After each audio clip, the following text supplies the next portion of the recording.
Olá, sejam todos muito bem-vindos ao Band Entrevista. Novembro Azul, mês de conscientização sobre a saúde dos homens. E quando se fala sobre a saúde masculina, temos que falar sobre o câncer de próstata. O tabu ainda é uma barreira que prejudica o diagnóstico precoce.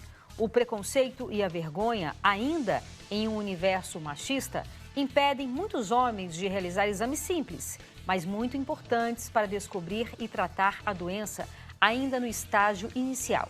E sobre esses assuntos, a gente conversa agora com o oncologista Dr. Igor Morbeck. Muito obrigada pela sua participação, doutor Igor. Um prazer. Qual a importância do Novembro Azul? Então vamos lá. É super importante ter uma campanha de conscientização sobre a saúde do homem. Quando a gente fala Novembro Azul, a gente não está falando especificamente de uma doença como câncer de próstata, mas nós estamos falando de uma série de doenças que acometem o homem, principalmente aquele homem que se cuida pouco. Cuidar pouco significa, na prática, procurar menos serviços de saúde de maneira anual ou de rotina para investigações mínimas que são necessárias. Nós sabemos que os homens, de uma maneira geral, eles se preocupam muito com o trabalho, muito com o dia a dia e muito pouco com a sua saúde. E esses dados são dados que a gente já começa a perceber. O IBGE, por exemplo, soltou recentemente um dado que mostra que os homens vivem 7 anos menos que as mulheres. Claramente isso está relacionado ao cuidado, ao sedentarismo, a altas taxas ou maiores taxas que as mulheres de alcoolismo e etilismo, ou uso de álcool de uma maneira geral, e procurar muito menos os exames preventivos, que fazem toda uma diferença. Então, atividade física, perder peso, são algumas das condutas mínimas, básicas, necessárias para qualquer ser humano e que muitas vezes o homem, numa idade produtiva, que começa principalmente na segunda, terceira década de vida e muitas vezes vai até a idade mais avançada, até a velhice. Então, acho que esse é um ponto muito importante de conscientização de saúde do homem. Então, a gente está falando de uma cultura e toda cultura pode ser mudada, né? Perfeito. Então, há uma cultura feminina de que a mulher, uma vez ao mês, vai ao ginecologista, e ali o próprio ginecologista já pede vários exames, né? Sejam de sangue, exames de imagem. É uma cultura, né? Que a gente traz desde da infância, desde a juventude. Então, como a gente falou, é uma cultura que pode e deve ser mudada. E nesse mês é um mês para a gente repensar isso, né? Perfeito.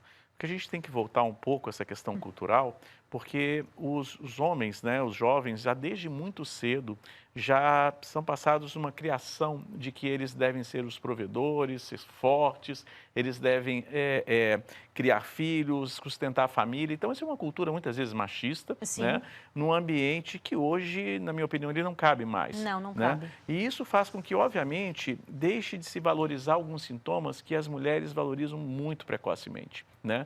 Então, alguns sinais de alarme, por exemplo, podem passar desapercebidos na saúde masculina e muitas vezes, quando fica insuportável determinado sintoma, é a mulher que leva o homem a um serviço de saúde, a um posto de saúde, a um hospital, a uma emergência médica, o que claramente não é o ideal. Né? Muitas vezes a gente tem que entender que sintomas, quando acontecem, principalmente de uma maneira mais intensa, estão relacionados com uma doença mais avançada. Sim. E o câncer talvez seja um dos principais exemplos. Até porque também, inclusive foi até o tema de prova de redação do Enem, a gente não quer mais ser a cuidadora, né? Pronto. A mulher não quer ser, não quer ter aquele papel de cuidar de todo mundo, de ter a responsabilidade de cuidar de todo mundo. A gente está falando de seres adultos que têm que se cuidar, né? Tem que ter o autocuidado. Então, a gente está falando dos homens e a gente está falando de doenças que quanto mais cedo há o diagnóstico, há mais chance de cura e você pode prevenir sofrimentos muito grandes, não é isso? É isso. Quando a gente fala de doenças crônicas, as principais causas de morte, tanto no sexo masculino quanto feminino, mas principalmente no masculino, são as doenças cardiovasculares e o câncer, né? E muitas dessas doenças, ambas, na verdade, são passíveis de prevenção ou de diagnóstico precoce. Então, é para isso que serve o Novembro Azul como um todo, porque é realmente um momento de conscientização, né? E quanto mais informação que a gente gera para a população, certamente isso faz com que alertas comecem a acontecer e uma consciência diferente também. Mas é claro que, quando fala-se em Novembro Azul, o câncer de próstata acaba sendo o carro-chefe dessa discussão, porque é o tumor masculino mais comum, embora não seja o que mais mata é o câncer de pulmão, mas esse tumor realmente ele tem uma frequência que tem aumentado nos últimos anos. Dados da Organização Mundial de Saúde mostram que em 2030 esse tumor ele realmente vai alcançar níveis até então não atingidos, de forma que não se sabe exatamente o porquê desse aumento. Não há claros fatores de risco, mas existe uma série de fatores, inclusive hereditários.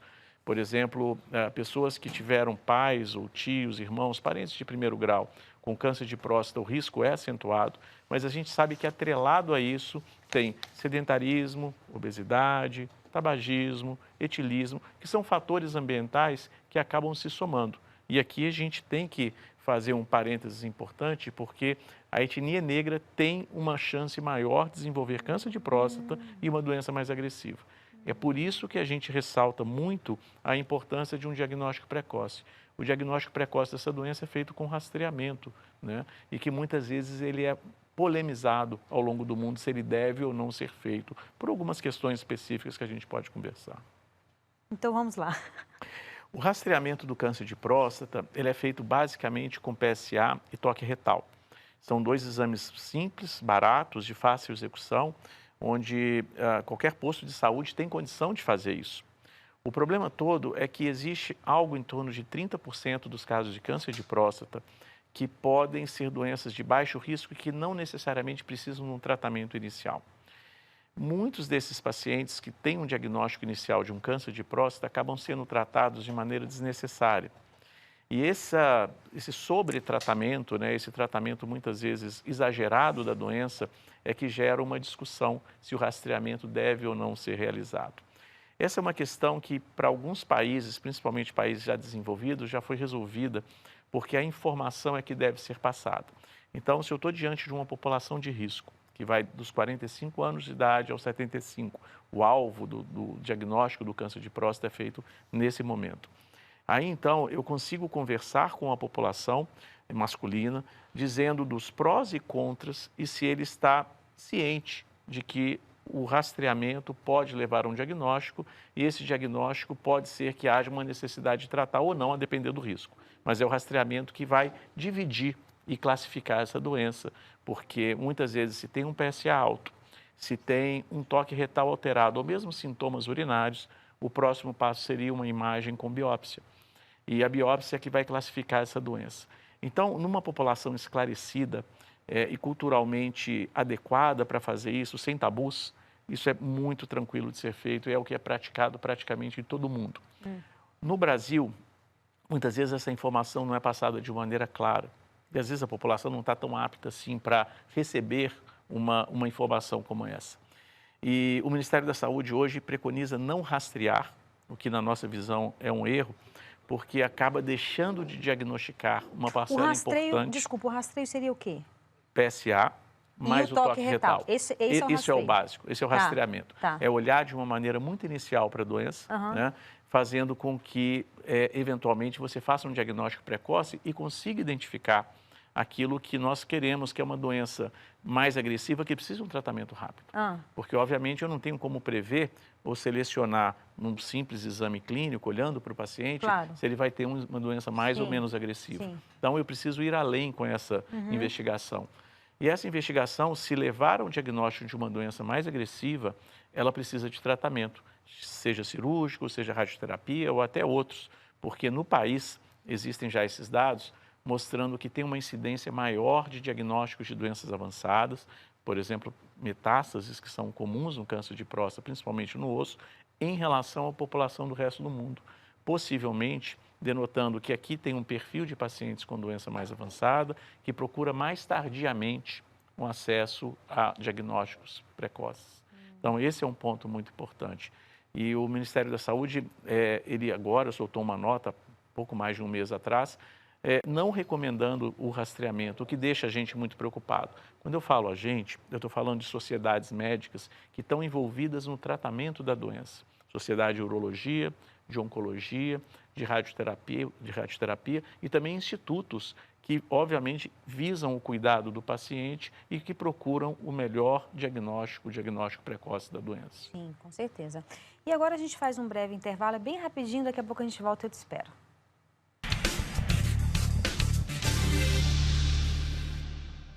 Estamos de volta com o Band Entrevista, hoje falando sobre Novembro Azul e o alerta ao câncer de próstata. Nosso entrevistado é o oncologista Dr. Igor Morbeck. Doutor, quais são os sintomas do câncer de próstata? Esse é um ponto importante porque muitas vezes, a maior parte dos casos de câncer de próstata é de uma doença silenciosa. Esse é o problema. Né? Então os sintomas eles não aparecem. Os sintomas muitas vezes quando aparecem, eles estão relacionados a uma próstata crescida. E é normal a próstata crescer ao longo da idade, do processo de envelhecimento do homem. Então, a próstata normal, ela está em torno de 20 gramas e com 30 gramas ela ainda é considerado muito próximo do valor normal. E os sintomas começam a aparecer quando ela basicamente dobra ou triplica de tamanho. E esses sintomas muitas vezes são relatados pelos homens como sintomas de obstrução à passagem de urina, né? Então, uma urina que sai com mais dificuldade, um pouco mais presa, o jato é fraco. Tem dor? Às vezes a dor pode acontecer, mas a dor não é exatamente o comum. Quando tem uma dor intensa, eu preciso inclusive investigar se não tem uma infecção urinária associada. O sangramento pode ocorrer, mas também não é tão comum assim. E um dos relatos relativamente comum nos homens é uma urina mais frequente à noite e uma urina que ela é feita de maneira intervalada, quer dizer, tem interrupções ao longo do ato de urinar. E muitas vezes há uma sensação incompleta de esvaziamento da bexiga, de forma que após o término da urina ainda tem um resíduo que acaba acontecendo e gotejando, inclusive. São sintomas, obviamente, inconvenientes, são sintomas que podem levar até uma incontinência urinária, ou seja, uma perda, um escape de urina ao longo do dia. E isso claramente precisa ser avaliado, né? Geralmente, o médico da ponta que faz essa avaliação inicial é o urologista, né? E ele está apto aí a fazer uma série de exames, procedimentos, para poder avaliar se isso é simplesmente um aumento da próstata, um aumento benigno da próstata, que essa é a alteração mais comum, ou se eventualmente dentro dessa próstata aumentada de tamanho tem algum nódulo que possa ser suspeito. Então, essa avaliação ela é absolutamente obrigatória e deve ser reconhecida precocemente. Então, um homem hoje, independente da idade, mas que tenha esses sintomas urinários, precisa procurar um especialista. Agora, quando a gente está falando de câncer de próstata, o ideal é você começar a fazer os exames com qual idade? Esse é um outro ponto importante, né? A idade padrão é acima dos 45 anos de idade.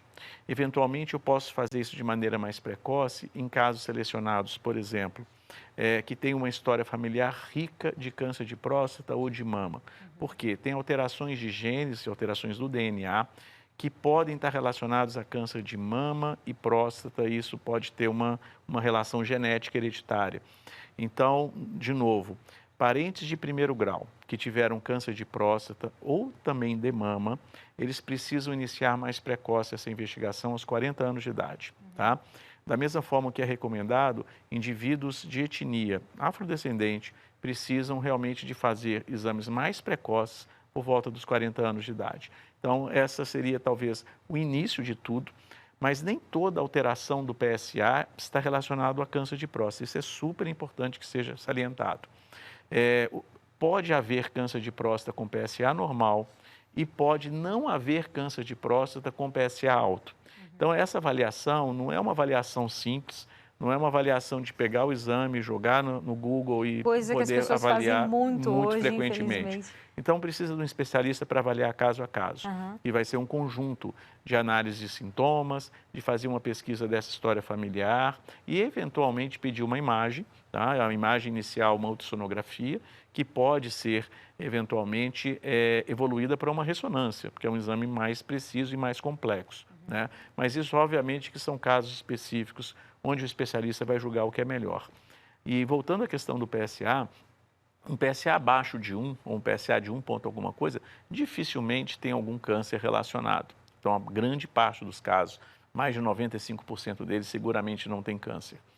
O ponto começa a ser eventualmente suspeito quando esse PSA começa a evoluir ao longo de anos, muitas vezes. Então, inicialmente era um PSA de 1, que passa para 1,5, que passa para 2 e que atualmente está em 3,7 ou 4. Então, ao longo de alguns poucos anos, 3 ou 4 anos, essa evolução, ela precisa ser investigada. Da mesma forma, uma pessoa que faz um PSA inicial tem um PSA de 7 ou de 8, que também está acima do valor de referência. De novo, não necessariamente isso pode ser câncer, mas precisa passar por uma avaliação de um especialista. E o ideal é fazer esses exames anualmente a partir dos 40, 45 anos? O ideal é que sim. É claro que se o indivíduo com 45 anos de idade, sem sintomas, sem história familiar suspeita, e que faz um PSA e esse PSA é muito baixo, ele não precisa preocupar de, em um ano absolutamente rigoroso, fazer uma nova investigação. Ele pode, eventualmente, dar um intervalo que é recomendado entre 2 a 3 anos no máximo, né? E, obviamente, que se sintomas aparecerem, isso precisa ser olhado precocemente. Mas eu diria que, de uma maneira cuidadosa, olhar anualmente, eu acho que seria a melhor opção. E como nós estamos falando aqui de saúde do homem em geral, né, que inclui aí riscos cardíacos, enfim, inclui uma série de fatores, o ideal é a pessoa anualmente fazer um check-up, né? É isso.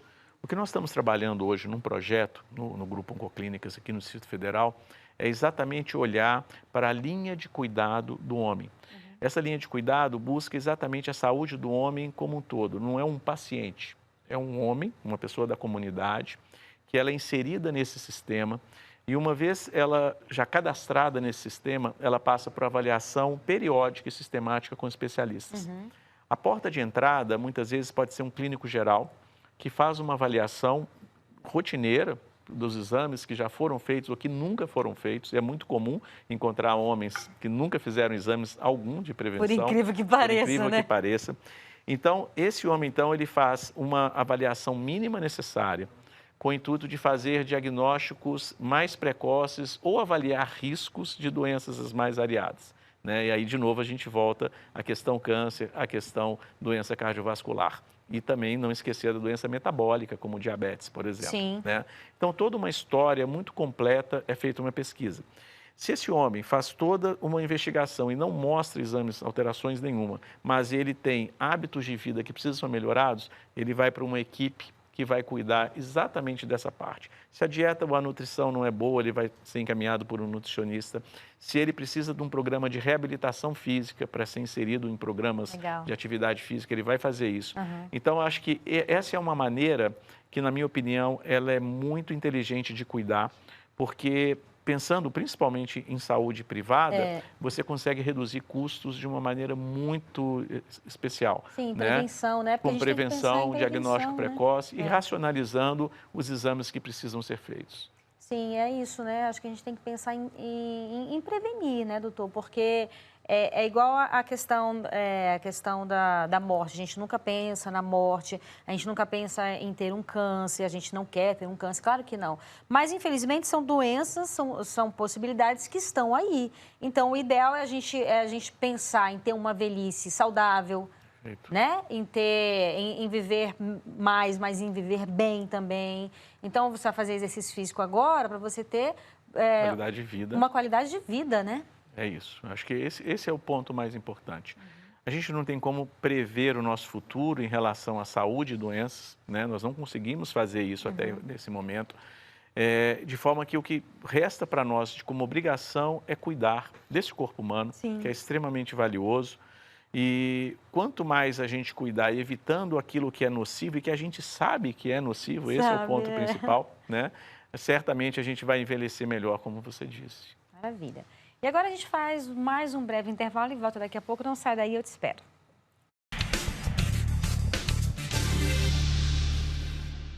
Estamos de volta com o Band Entrevista, hoje falando sobre Novembro Azul, a saúde do homem, o alerta ao câncer de próstata. Nosso entrevistado é um oncologista, o doutor Igor Morbeck. Doutor, nós estamos falando aqui sobre vários aspectos, mas uma vez que se descobre, né, que tem o câncer de próstata, obviamente que eu sei que muitas pessoas às vezes até evitam, né, fazer o exame com medo do diagnóstico. O que não é inteligente, né? Porque a gente está falando aqui exatamente isso. Quanto maior a antecedência, mais as chances até de cura. Então, é muito importante a pessoa fazer os exames, né? Sem dúvida. Isso não vale só para o câncer de próstata, mas para todos os outros tipos de tumores.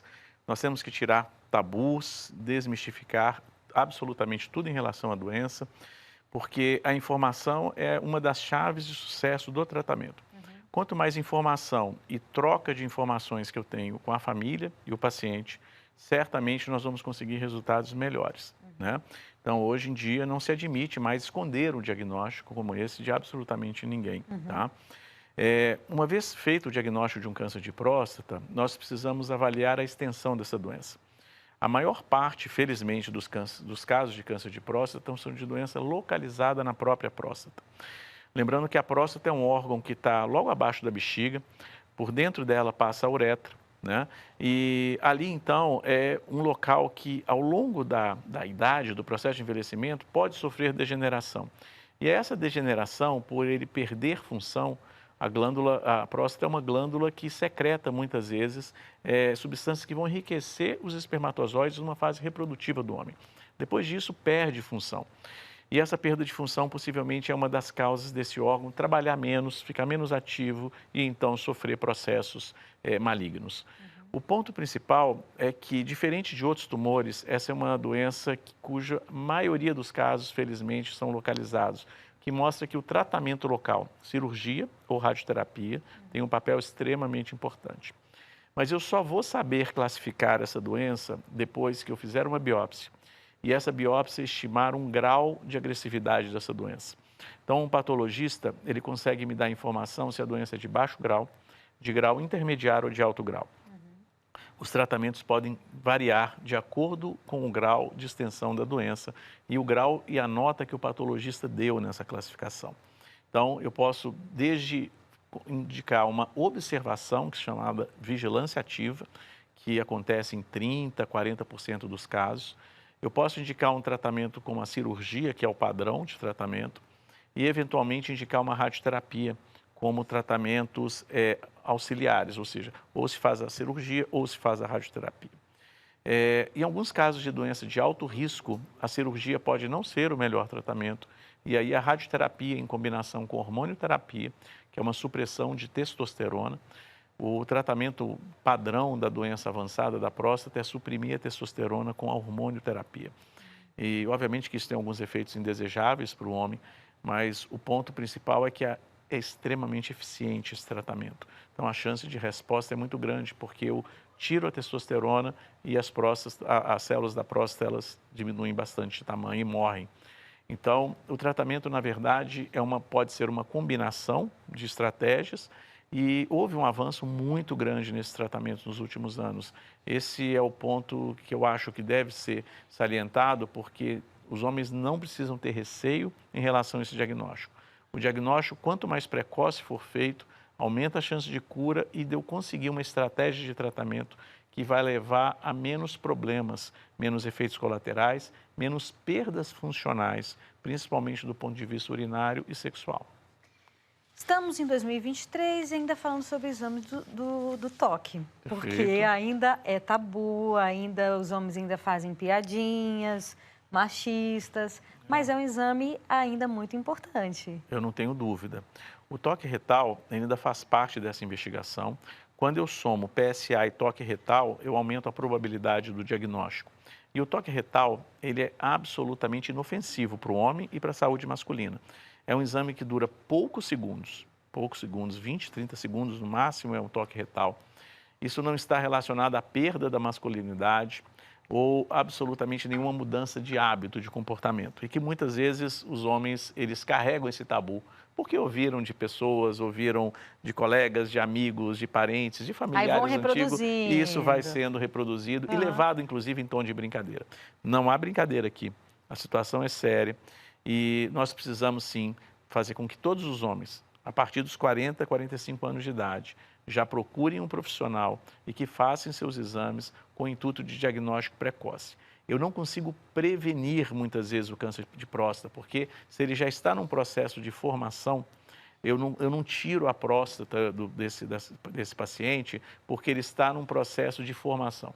A prostatectomia, que é a retirada da próstata, ela só é indicada em casos de tumores já pré-estabelecidos. Então, aquele indivíduo que está num processo de, eventualmente, tem um risco, ele precisa ser acompanhado. Mas se vier um carcinoma, que é o tipo de célula tumoral que acomete a próstata de maneira invasiva, aí toda a retirada da próstata está indicada. Também não existe a retirada parcial. Então, existem algumas peculiaridades em relação a esse tratamento, mas o ponto principal é, se o indivíduo tem a propensão, a probabilidade de desenvolver um câncer de próstata, ele vai acabar desenvolvendo mesmo, agora ou no futuro. E é por isso que eu preciso fazer esse diagnóstico ser o mais precoce possível. Não é todo dia que a gente tem a oportunidade de conversar com o doutor, com o urologista. Então, eu gostaria que você deixasse um recado aí para as pessoas, para os homens que estão te vendo e te ouvindo. Muito bom. Eu acho que o Novembro Azul, então, ele foi um mês que ele foi criado, pensado, muitos anos atrás, e isso surgiu na Austrália, por um grupo de homens que estavam ali numa situação, numa comunidade, indo em barbearias, em locais bastante frequentados pela população masculina, para salientar a importância de diagnóstico precoce de várias doenças, inclusive o câncer. Isso surgiu ali, numa pequena comunidade, ganhou o mundo. O Instituto Lado a Lado pela Vida trouxe exatamente a campanha Novembro Azul anos atrás, foi mais ou menos em 2008, 2009, e de lá para cá, felizmente, isso tem ganhado um corpo e uma adesão muito grande por órgãos os mais variados, sociedades médicas e a comunidade como um todo. Então, eu acho que nesse momento é um momento de conscientização. Todos os homens e as mulheres também que estão me ouvindo nesse momento precisam olhar para a saúde masculina, né? Tirar um pouco esse protagonismo da mulher realmente que se cuida e que leva o homem e que o homem tenha consciência de que ele é parte integrante desse autocuidado e responsável, obviamente, por absolutamente tudo. Maravilha. Muitíssimo obrigada, viu? Foi um prazer tê-lo aqui conosco. Obrigado. Boa de Entrevista fica por aqui. Muito obrigada pela sua companhia. Aproveite seu fim de semana e a gente se vê sábado que vem. Um beijo. Tchau, tchau.